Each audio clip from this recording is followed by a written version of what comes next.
So, magandang hapon po sa inyo lahat.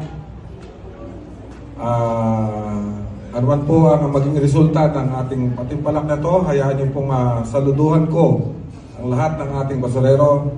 Idol ko po kayo lahat. So, ito pong aming pinagmamalaki ng Rotary Club of Batangas na si Ramil Marco ay tubong Leyte. Siya po ay 38 years old na. Nakipagsapalaran mula Leyte hanggang Batangas upang itaguyod, itawid sa gutom ang kanyang pamilya.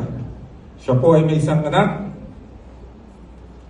Siya po ay naninirahan sa kanyang, kung tawagin natin ay pinaka-headquarters ng kanyang company.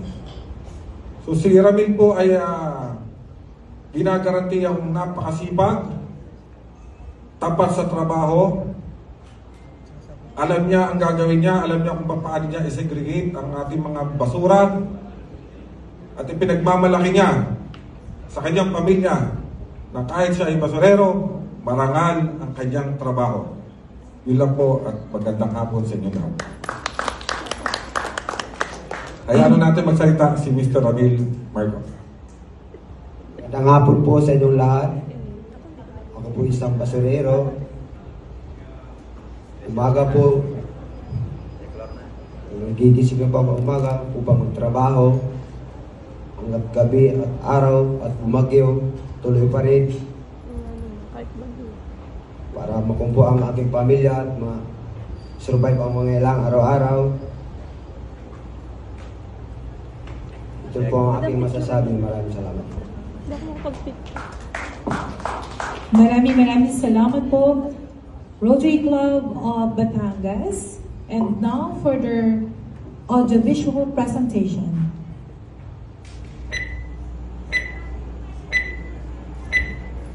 Maraming ako po ay si Lorna Abacan. Ako po yung Secretary ng Rotary Club of Batangas. And this is our past President, Ross Evangelio.